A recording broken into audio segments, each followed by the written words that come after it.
Welcome to another episode of Unconditioned Mind podcast.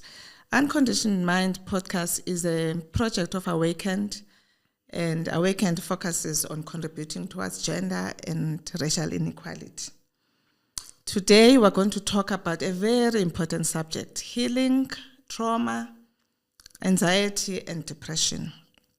And I've got an exciting guest today, Mnweba Gobodo, my son. And this whole journey started with my book, Awakened to My True Self, where I shared openly about my struggles with mental illness and how I dealt with it. And many of my readers, have been touched by that aspect of the book, also deciding to start their own healing journeys. Others, even if they are afraid, at least they have an awareness that they need to do that. We've had many conversations with Mnweba around the subject of, childhood trauma, the inner child, and all of that. And that's what we're going to focus on today. Maybe, Mnweba, you can start by just, introducing yourself. Who are you? What do you do? Thank you for having me. I'm quite excited to be here. Like you said, we've had extensive conversations as mother and son on this topic. Mnweba Gobodo. I'm a lawyer by profession. I run legal for a small commodities trading business called ENT Minerals. I'm just your average South African guy who has many experiences on the topic, especially on the topic. And I'm very excited to share what I've come to find. Great. Maybe let's start by just sharing about your childhood. What kind of childhood did you have? It's actually awkward to ask this question, but I may have my own perception of what that childhood was, but your own experience is obviously very different. Of course. My early childhood was absolutely magical, actually. Grew up in a big family in a small town, so we were very close-knit. Our grandparents had a nice stretch of land that all the grandkids could run around and cause havoc on. So my early formative childhood was filled with a lot of love, a lot of siblings. And so I didn't feel any type of way about, I was even unaware that there was such a thing as apartheid and things like that. Grew up in a small black town. Everyone was intelligent, everyone was smart, everyone was courageous. So I never had any real concept of any strife that was really happening in the world until we moved to Johannesburg. You had some things that you wanted to pursue in the big city, and you took us with you. And I think that's where really my eyes started to open up to what was happening in the world, in the country. So that's really where my awakening, not only to the world, but also to myself. Where do I fit into the world? Going from a small black town to an all-white school and being the only black guy in your whole grade was a very big change for me, one that I didn't expect. But it really it forced me to ask questions, to be, who am I? Where do I fit into the world? What is my identity? And sort of coming to terms with, other children that are maybe experiencing the same thing, but in different, coming from a different background. My parents divorced, you guys divorced when I was very young. And so I hadn't really come to terms with the reality of what that actually meant until I met other divorced kids from different backgrounds and started to notice certain things that, their dad features them every Wednesday and Friday, whereas I don't see my dad almost at all.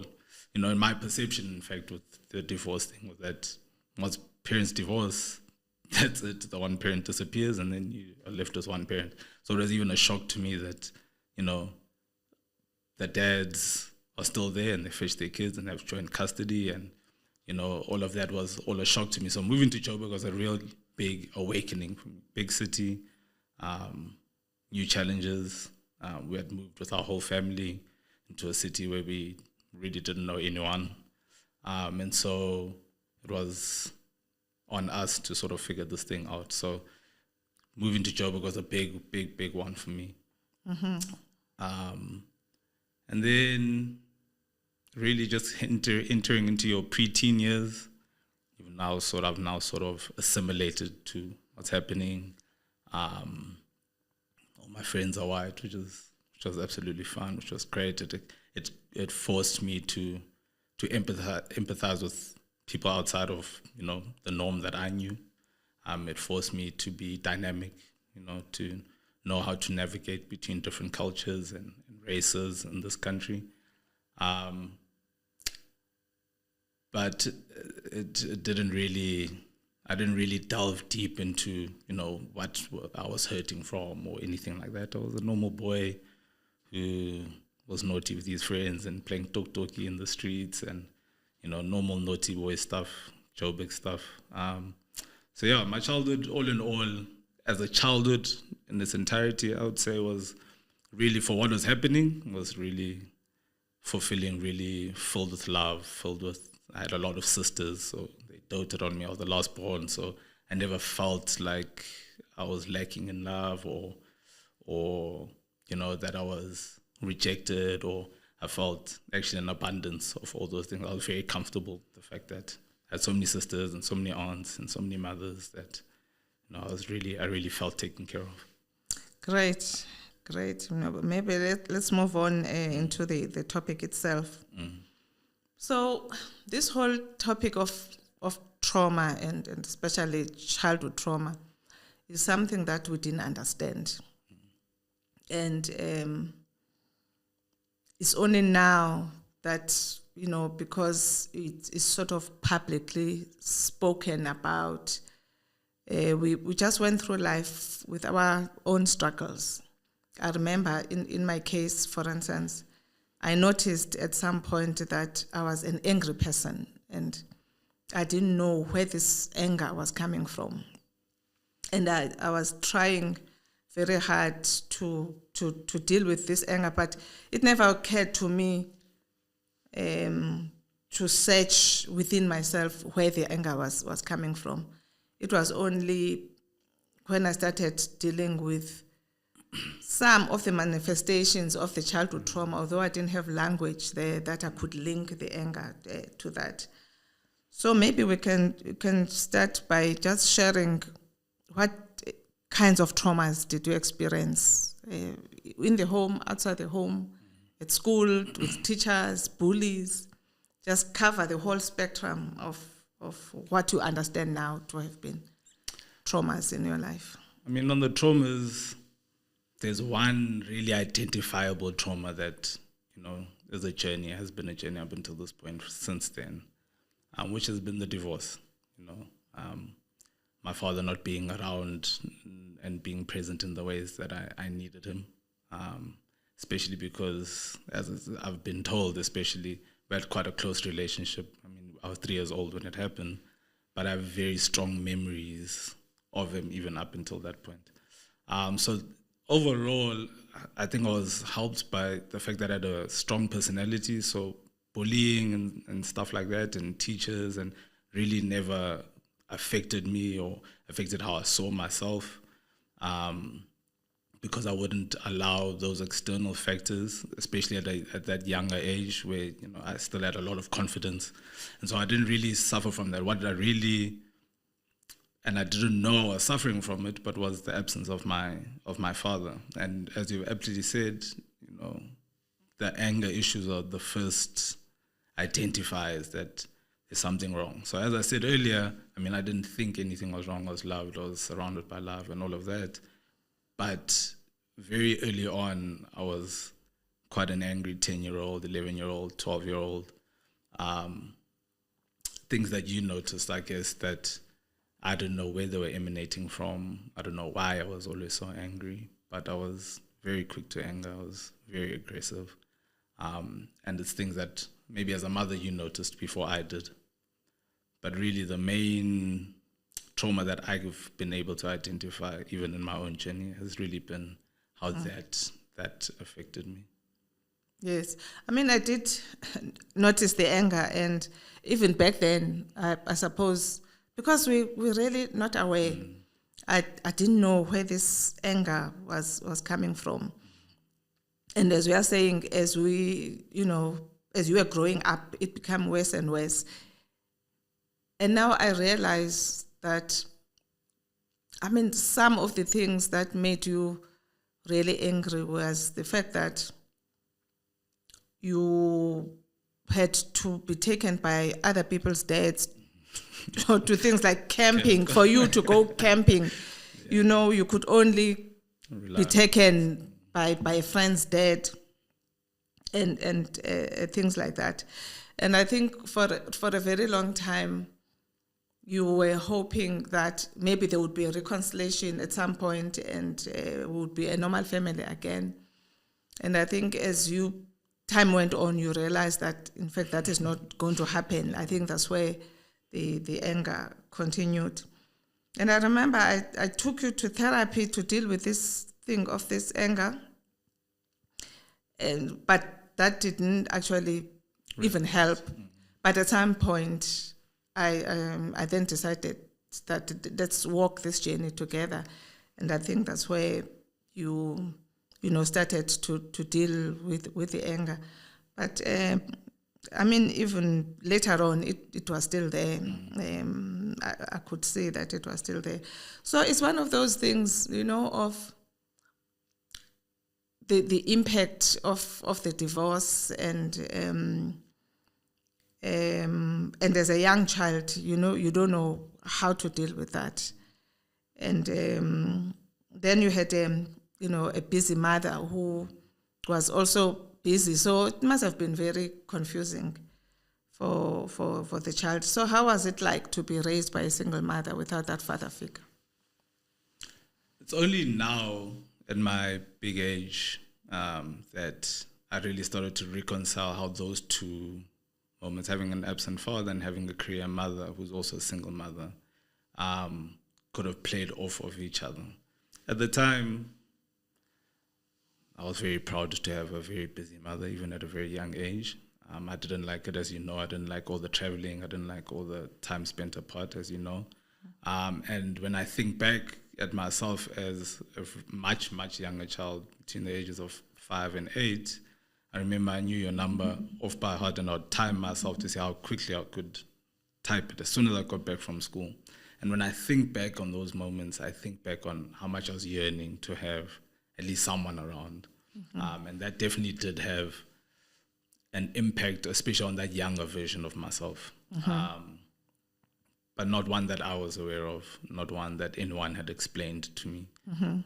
Again, when you have so many siblings, cousins, brothers, sisters, around all the time, we all go to the same school, we come home, we're all at home together, we all do our extracurriculars, our homework together, we're always together. It's hard to notice those things, but they manifest in times where you have to go, where you have to go on a business trip, where you have to, then my attachment starts to manifest itself. And no one was explaining to me, you say we went to therapy. I barely even remember those therapy sessions, not because they didn't work, because they weren't resonating in the sense that we weren't addressing what it is that was going on. I think it was very generic children. I think multiple of us went to therapy because we were all children of divorce at the time, but it never really resonated to really deal with what was going on. And I don't think you could identify to the therapist yourself as a guardian to say, this is what I'm experiencing with this child, so that they have a backboard.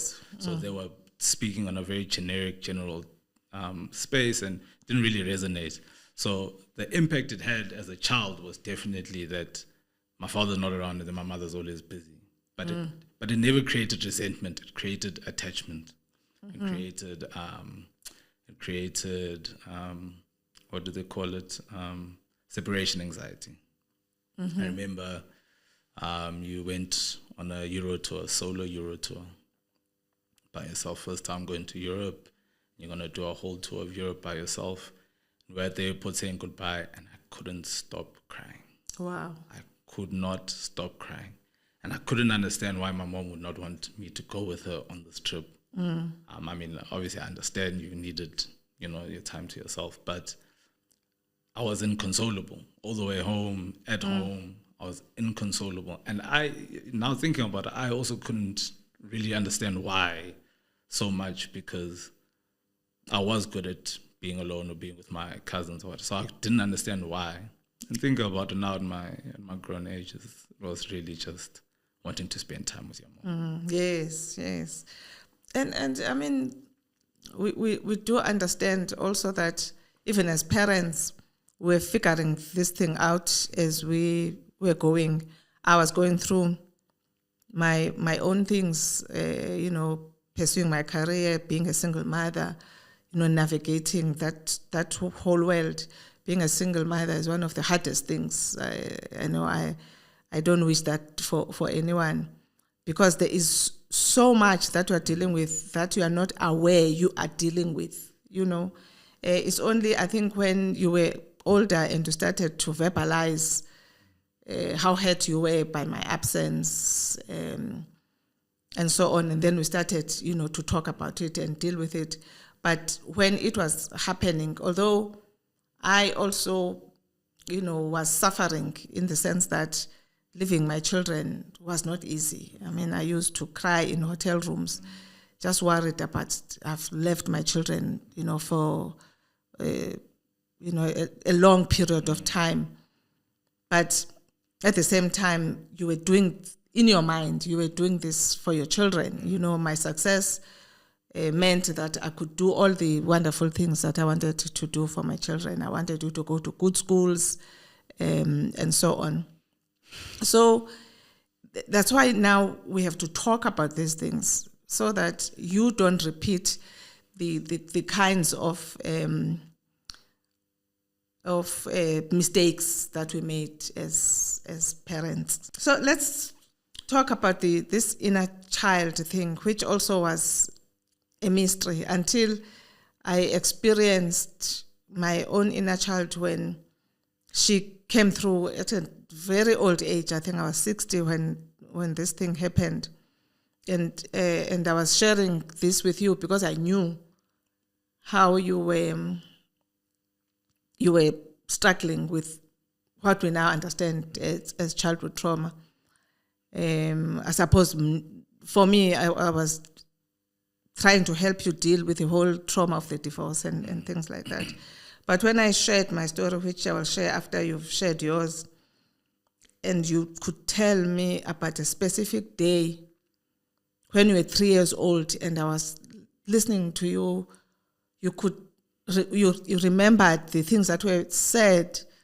And I was like, I don't even remember what was said, but at 3 years old, you still remember that to show what a big impact trauma is on us. And can you imagine carrying that all your life and not even being aware that it was trauma? Just share that story. I mean, it's so apt that you raised that, because it took me till I was grown to realize it's a little bit weird that as a 3-year-old, I even remember the color of your night dress that night. But I think if I contextualize it myself as to maybe what was happening, and in a lot of therapy sessions now now that I'm an adult, we've sort of delved into this realm of, you had been dealing with a lot with my father. My father was going through his own childhood traumas or reliving his childhood traumas in his adult age. And I guess you had gotten to a moment of enough. And my sister and myself were in your bedroom, and you said, guys, please stay here. I have to go deal with this gentleman. I was very confused. But I was chilled, I was nonchalant, I was a 3-year-old, but the voices kept raising outside. And I remember I kept looking at Ngingi, my sister, and being like, are we going to do something, or are we just sitting? And she was, a 9-year-old less, and she was head down coloring. She didn't look up, she didn't, head down coloring. I remember specifically. And eventually I was like, if you're not going to do anything, I'm going to do something. And I got out and I went. And mid-argument, you just picked me up and you continued on the argument. And I mean, thinking back on it, it was a very valid argument in what you were saying. Because you were saying that we've built this house, but I've really built this house and you have been nowhere. Really, you've been wallowing in your own sorrow and we have no support from you, basically. But the fact that I remember it I remember which lights were Vividly. on. Vividly. I remember which lights were on, which lights were off. I remember what Tata was wearing. I remember he was wearing a black leather jacket. I remember his expressions of just taking and taking, because I think he had been beating himself up so much that this is like, clearly this is what my lot in life is, just taking and taking. I remember feeling sorry for him, being like, hey, Choma, oh, yini.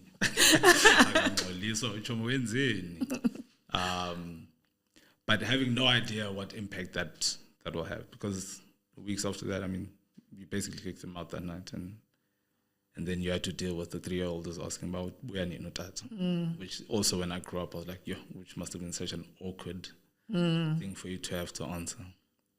But it had a tremendous impact on my life forever until today.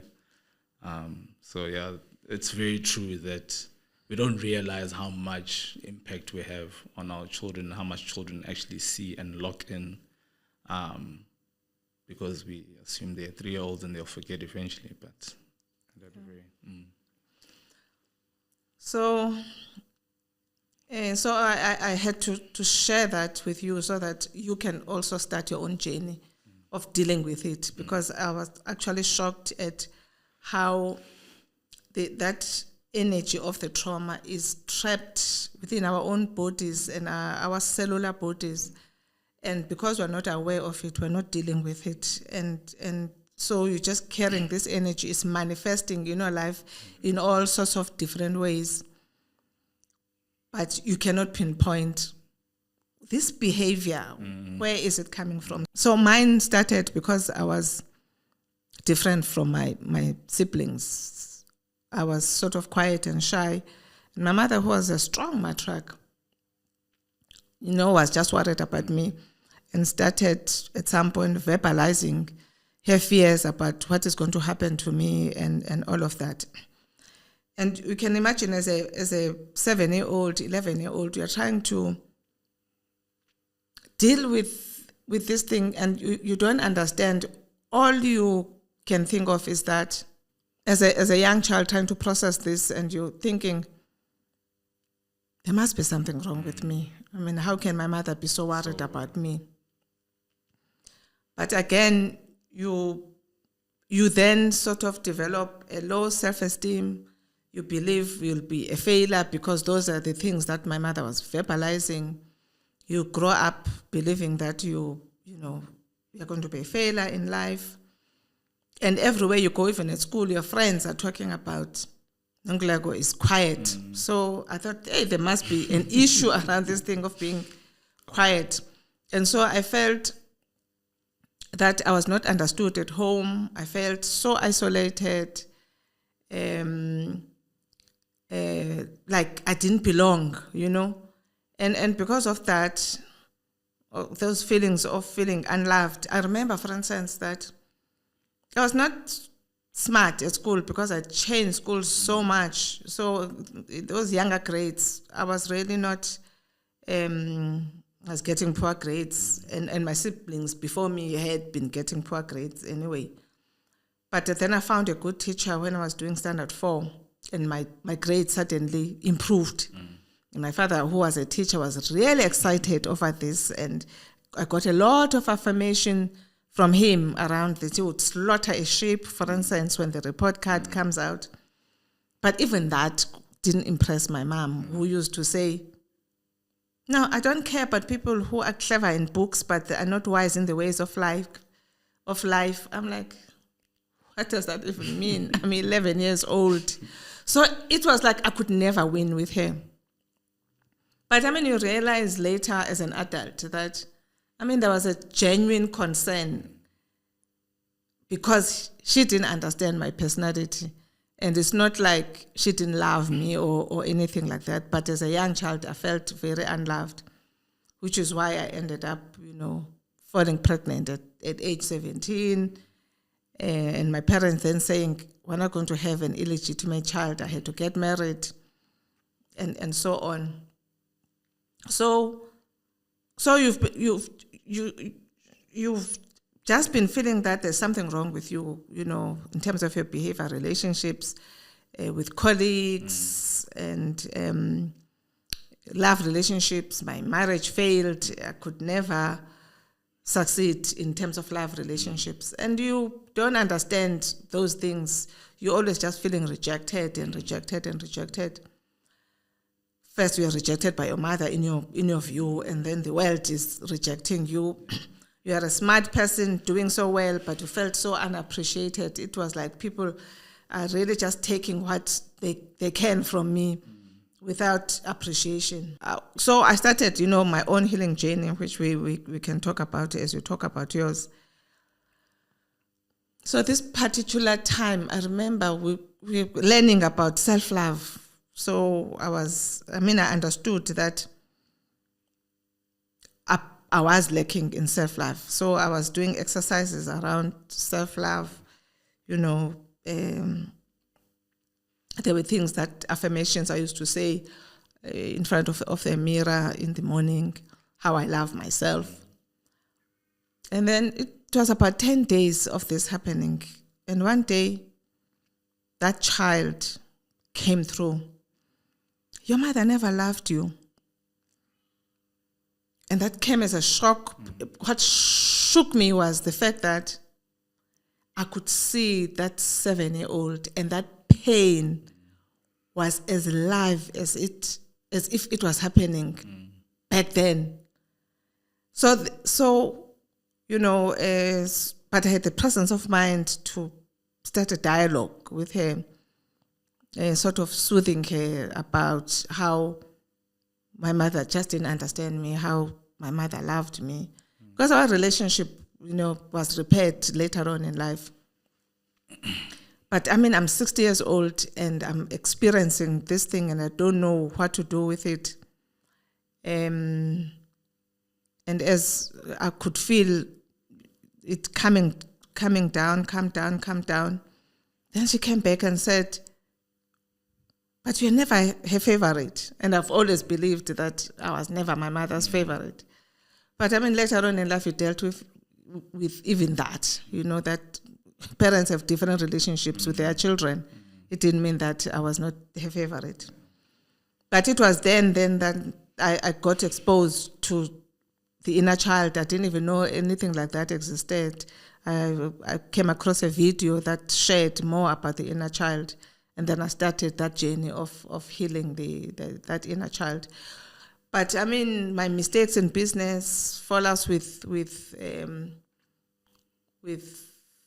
partners, losing my life, losing myself. I'd have moments where I lose myself completely. I end up not knowing who am I, and I would look in the mirror and say, where is the Nonkululeko I know? Going through things like that. So maybe you can also share how this trauma manifested in your own life and what challenges you faced because of it. I'll go back to 7, 8, 9. For the most part, in those years, I was very confident in myself. I thought I knew who I was. I was affirmed at home. I was confident. I was outgoing. I was kind. I was loving, but I had a strong personality, which I was quite proud of. But as I entered my preteens, and the anger started to really set into on a cellular level, where I don't know where it's coming from, where it's just inside of me. And then hitting my teens, by teens 12, 13, my self-esteem just plummeted. And I believe now that I lost myself completely. Like I could not recognize myself. And throughout those teenage years, that was the crux of maybe the lowest points of my self-esteem. And because like you're saying, we didn't have the verbiage, we didn't have this knowledge of, healing a wounded inner child or anything like that. My duties and responsibilities to myself and to my mother was to pass school. Yes. To be a good person. I didn't have to delve into my emotions and the anger thing, we did grow up in a religious household, which I don't resent a lot, because then we spent time, at least on a spiritual level, whether we knew it was spiritual or not, on a spiritual level, trying to get to the bottom of what it is. I remember would pray sometimes, especially an angry teen is an angry teen, but an angry person who's an angry teen, the whole house reverberates with that level of anger. And would sit and would pray and would try to figure out where does this anger really stem from. But I'd lost all my self-esteem. I had no self-belief in myself. I thought I had no talent. I thought I started developing these deep-seated fears because I wanted to be a lawyer from very early. I wanted to be a lawyer from maybe 10, 11 years old. So to see your father, who everyone tells you how smart and what a good lawyer he was, not, level up to his own potential, it created fears in me because I thought we were quite similar in our temperaments and in our personalities, that I had this deep-seated fear that I would end up like my father and I would end up a failure like my father. And I'd never realized this potential that my mother and everyone keeps telling me I have, how smart I am, how great I can be, and all of that. Like I'm saying, I was very affirmed at home, but I didn't believe any of it, ever. Ever. There was no moment in time where I said, no, man, these people are right. At no point in time, especially during my teenage years, in fact, it was a bit of an annoyance to say, what are you seeing? Because I'm not seeing any of the things that you guys are speaking about. Wow. That's why I carried my baby fat up until my 20s. Yes.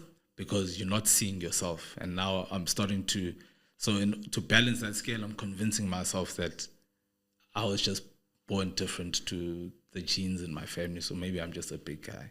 Or, I am... Maybe these people are wrong. I'm not as talented as they think I am, and it's okay. I'll stay in this shell of believing that I don't really have a discernible talent, which then means it feeds into my idea that one day I will not measure up to whatever potential anyone is seeing, and therefore I'll be a failure. So that lived with me for a very long time. I had zero confidence in myself, absolutely none.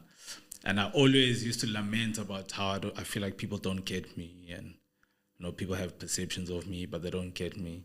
And it's because I was trapped within myself. So no one was really getting me. They were getting this hurt person who's convinced themselves of being a version outside of themselves. So and we're not aware. I wasn't aware. So I just think, okay, maybe I'm a bit of an outsider, okay, which, I don't mind. I'm a bit of a maverick by nature. So I was like, okay, maybe I'm a bit of an outsider. But at the same time, I'm friends with everyone. I never struggled to make friends ever. Drop me anywhere in the world, I knew that I wouldn't struggle to make friends or to build relationships or to really be surrounded by good people. I know you preached a lot about surrounding yourself with a good group of friends that will uplift you and challenge you and make you better. And so that's something that always rang in my head, but I never had to struggle to do that because I always gravitated, or good people gravitated towards me. But I just believed that they are different to me. They had their fathers, that's why they're so confident. All these things were excuses that I had created for myself to say, this is why I have, in sports they say you start on the back foot. That's not automatically, I have to do 3 times, 4 times the work to succeed, to be as confident or whatever it was. So I struggled a lot. Well, it really plummeted, and we didn't really have the verbiage or the know-how of what was really actually going on. Okay. And love relationships, how was the impact on love relationships? In the primary school years, like all boys and girls who are starting to notice each other, never really struggled. I was the only black guy in my grade, so I was a bit of a commodity. So they're not deep enough relationships for you to actually have that exchange where you realize faults and strengths. And then throughout high school, I didn't have a single girlfriend. I didn't date anyone throughout of high school until about matric. And I guess that was the first time I started to notice that I had the daddy issues. Because, God bless her soul, she also had daddy issues. And it ended around first year, but what I realized is that because I have this strong, mature personality, I could essentially be a dad to her, and she could look for a dad in me, and therefore we could play on each other's daddy issues. So that was the first time I noticed that I actually might have real daddy issues. Because we genuinely, as a collective, as kids, we genuinely didn't believe we had daddy issues. There was an episode of Oprah once where they were dealing with the kids of divorce and taking them through therapy and counseling and how do you feel and all of that. And I remember we sat and we laughed. We said, these children are weak because they don't know how to handle the toughness of life. You said our grandmother was very tough, grandfather was very tough. You guys were very tough people, so we were tough kids. Not realizing that we are all absolutely shattered inside. So yeah, that was the first time after a long time not being in a relationship, that was the first relationship that sort of raised some flags. The red flags. Red flags. Yeah. Okay. Wow. Maybe let's move to, you decided when you were an adult to go to therapy. I mean, there are so many misconceptions around therapy. Or what was your experience and how did it help you in your healing journey? I think I'll start with how I got to that moment. So I'd said that I'd wanted to be a lawyer since I was 10 years old. Whether that was trying to connect closer to my father or not, the moment I landed at Wits and my first law lecture, it was Persons and Family. And we're doing the Nascatorius fiction. And I remember sitting there saying, I definitely knew and I was in the exact place I was supposed to be. And I passed that first year without relatively, really trying at all. Really, really, really. And I was like, I have a natural talent for this thing. Yada, yada, yada. Head into second year, I applied the same because remember, I'm still coming from, and I still am not confident, my self-esteem. I still don't believe I have talent, even though I've just admitted that I've noticed the talent. Yes. I still believe I don't have talent, all these things. And I applied the same method in second year, and I failed dismally for the first time in my life. I completely and utterly failed at something that I was really, really, that I wanted really, really, really badly. It was a great shock to you. It was a great shock to everyone. The whole family was like, hey, we don't know. What is this now? What is this now? Because we don't know it. And I hadn't noticed that entire year that I was completely depressed. That entire year I was in the depths. Depression wasn't a word that we even used, especially, I mean, I'm a child of the 90s, so masculinity was a lot of burying and pushing aside. And not vocalizing. You're grown now. You don't cry to your mom about these things. And I lived a life disassociated from my dream, from my degree. I didn't put in any effort. I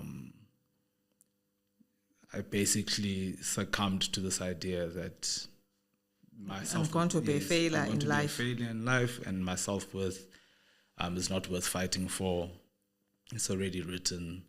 And I remember you and King had gone to church, and I'd been having these recurring dreams. And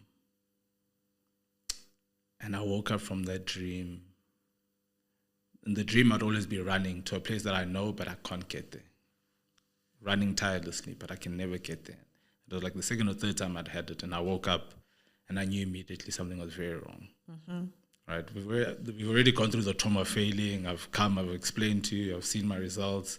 Now we're dealing with this about what's actually happening. And I knew deep, deep, deep down inside that something's wrong and something's been wrong for a very long time.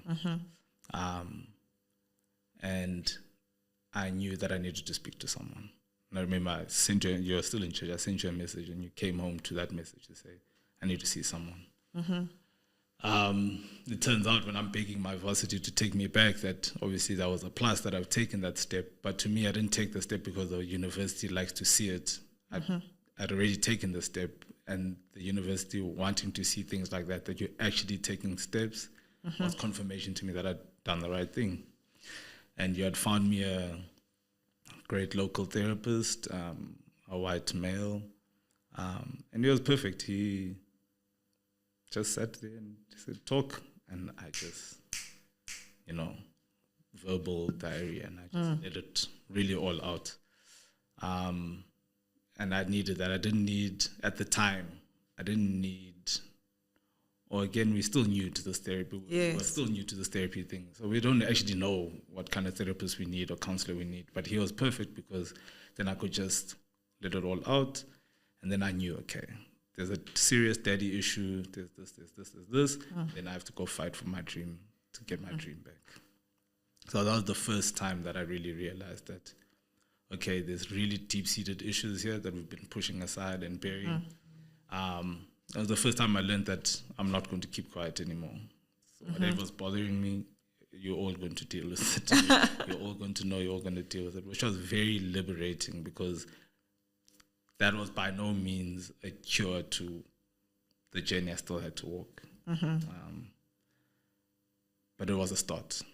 I could identify that, okay, you have serious daddy issues that need to be addressed. You need to go get your dream back. You need to be open and vocal and not suffer in silence.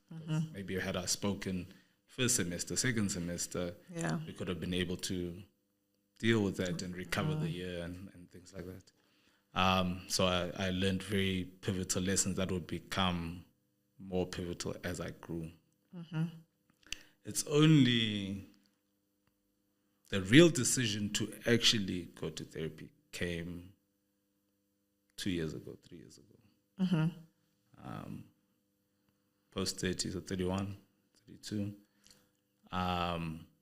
After I got admitted as an attorney, I went and by chance became, an entrepreneur. I found this amazing avenue that I could start to express these talents that I didn't know I had, or these talents I was denying myself.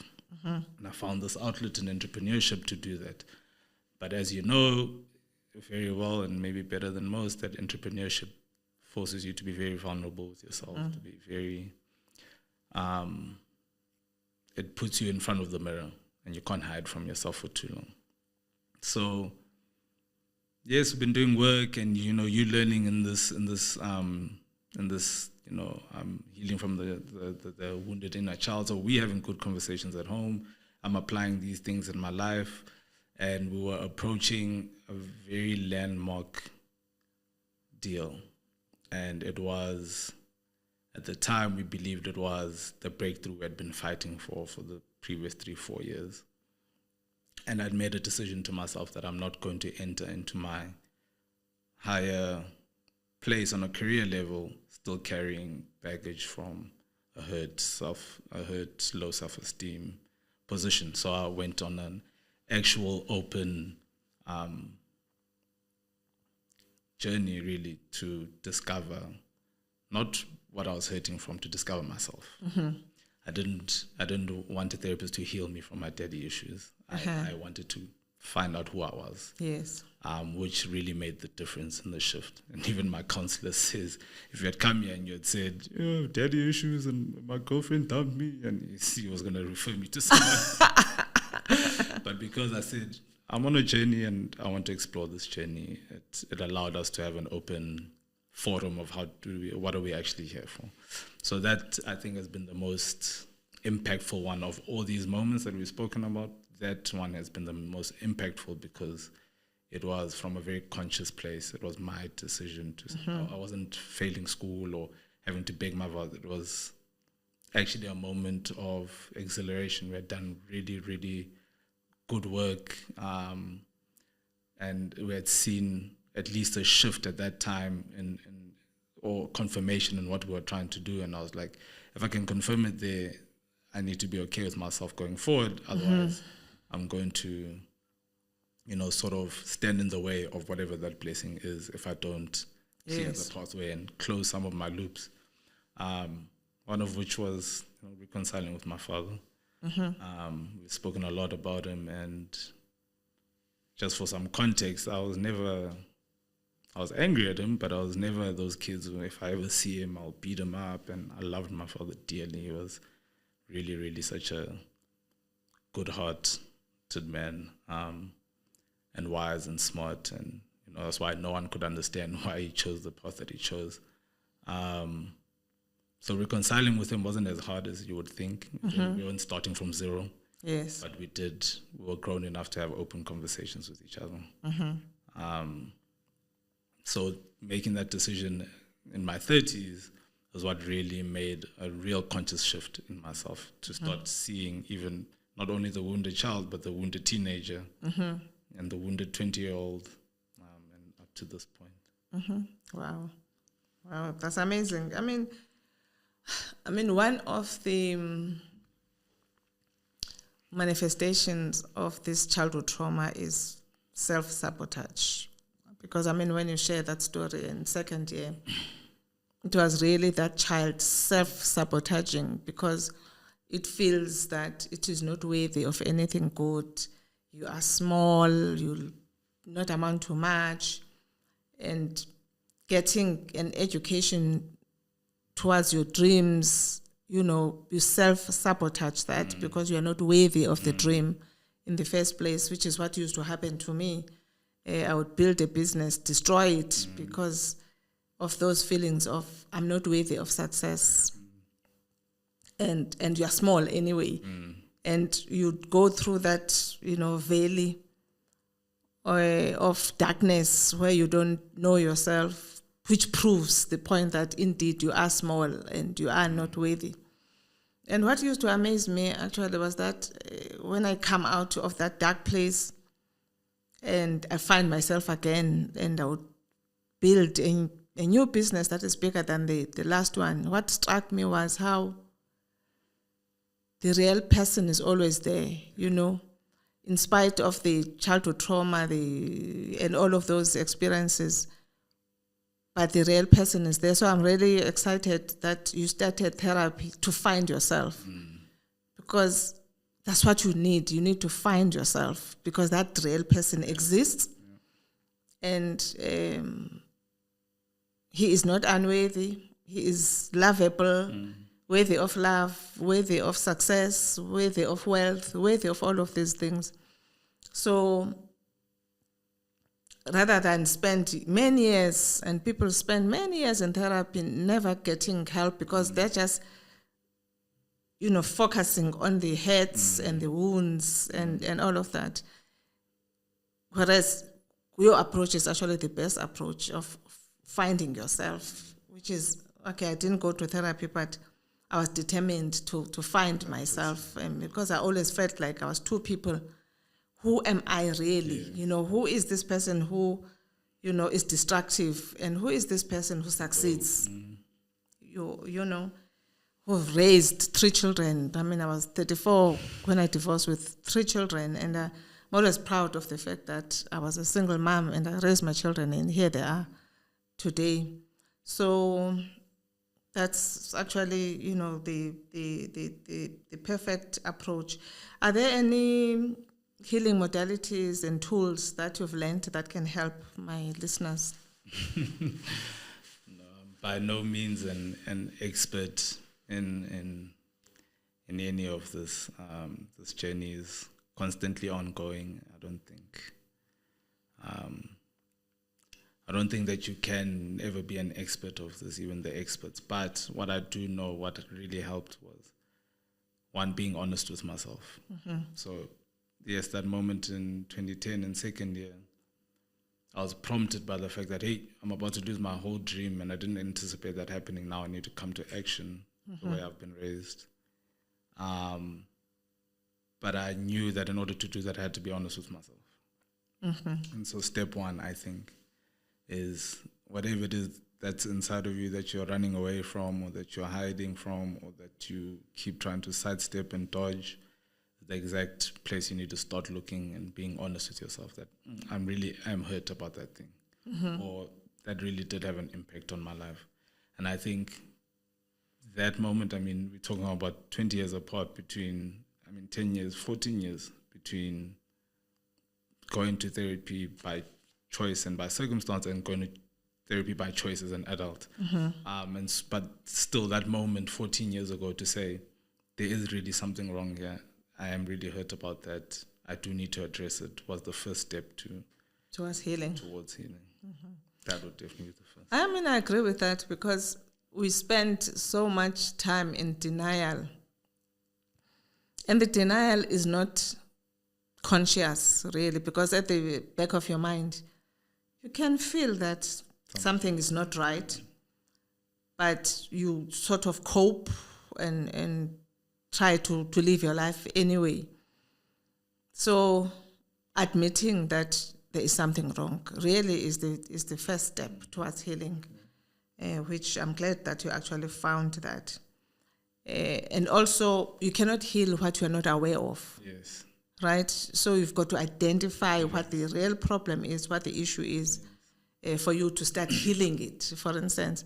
And most people, you know, they spend many years in denial because opening those wounds is not nice. I know with me, when I started opening those wounds, it was hard, it was difficult. But I was just so tired of being this person that I don't know and I don't understand. I was determined to find healing. And I agree with you. I don't think we can ever say we are experts or anything like that. It is a journey, and there may be new things that come up that you were not aware of that remind you that, there are layers and layers to these things. And the nice thing for me is with each layer that you remove, it brings a sense of peace and freedom in that area. And then you may have to deal with something else. I mean, we always talk about the ego, that egoic self that comes out because of the trauma, that those aspects of yourself that you don't understand. At some point you have to face that egoic self and deal with that egoic self and its manifestations, which is not easy either. That was a big one, in fact, in the ego. And I remember saying to my colleagues, I'd just come from a failed relationship at that time. I'm saying now in my 30s. And I guess that one was different because for the first time I wasn't with someone who has issues with their father. I was with someone who has issues with their mother. And those two hurts conflict with each other. They don't complement each other. Mm-hmm. Because what I came to notice, even when I think about you, is that those who struggled with their mothers become stoic and tough, and I don't need help. And the opposite is true for the daddy issues. They want all the love and all the affection and affirmation, and those two things were clashing with each other. And when it ended, you hurt, and there's blah, blah, blah, and there's finger pointing. But one thing that I knew was that I had to go on an ego death. I had to go cure my system of whatever it thinks it's protecting itself from. I had to cure my ego to, you don't have to protect me from someone not loving me enough or someone not affirming me enough. I remember he had said to me when we were speaking about it that, Mlanam, that's all in your power. To put that power into someone else's hands is to actually take your own power away. Your self-love and self-worth and affirmation all lie within yourself. And even that conversation, that breakup and that conversation really made me understand that I haven't healed from the actual self-esteem issues. Yes, I'd grown more confident or discovered parts of myself. Getting admitted as an attorney really gave me a big confidence boost because I had to dig deep into myself to get that, to achieve that. So there were very honest conversations with myself. So I saw my confidence come back in a big way that I hadn't seen in decades. I was like, there you are, guy, I've been looking for you. Yes. But I realized even years later that I still haven't gone to the root of, this belief of self-worth and etc. And I'm looking for it externally from other people, and I'm not applying it to myself. So the ego death was a big, big proponent for me to go to therapy to say, the more I know myself, the more my ego can't control me. The more that I'm in control of my ego. And even my colleagues would be like, that therapy definitely helped because I've seen a complete turnaround of how you would have usually dealt with that situation and how you now deal with that situation. we do have big personalities in my family. You know, with those psychometric tests, all my colors come back on more on the red side. But I always felt like I didn't really have control over it. Right? We watch a lot of comics, Tina. And so one of the biggest things is you have been given this immense power, but you need to learn how to control this power. And I never felt like I had control. If we're having a high-powered negotiation for a very big deal and there's boardroom politics at play, it would be easy for you to get under my skin. You know, I lose my composure a little bit. And that was true even at home in my relationships, and it was true in the office with just my colleagues, it was true with counterparts. And so I knew that the ego death was the root of how do I get my power back? How do I become more myself and more comfortable in myself? Yes, yes. Yeah, because that ego may feel so overwhelming, you know, that you have no power or control over it. And until you realize that, I mean, if you don't, I like this term, the ego death, if you don't deal with it, you are forever going to be its victim. You know, I used to feel like I'm its victim, and you just have regrets in how you've dealt with situations until you realize that, no, actually, I'm not powerless in this situation. I'm not what the ego says I am, and I have to find who my true self is so that I can begin to function from, you know, from my true self. Well, Mnweba, this has been a really enlightening conversation. Are there any last words? Is there anything you've not covered that you would like to share?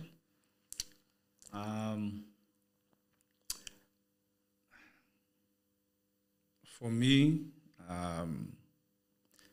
like I said, I've been raised by a lot of great women. I was surrounded by great women throughout my life. And so I had to learn to be a man from, yes, the teachings of my mother, but really from using those teachings to discern the lessons of manhood that I must take from the friends that I was blessed with, and the family that I was blessed with, you know, my older brother, friends, fathers, etc., and discern what I wanted to take and not to take from them. But really,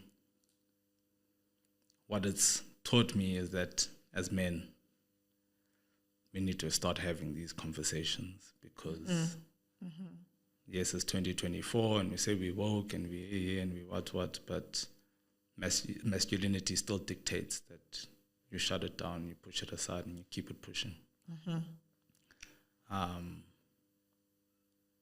And I think that is the biggest impediment to this nation actually reaching its full potential. If the men don't heal, then I don't think there's really much hope for the family unit, for the nation, our leadership, because angry men are very dangerous. Not just violently, but they also switch themselves off and they don't become contributors. And they don't have self-worth and believe that they can be contributors. And they become idle, and idle men become violent men. Wow.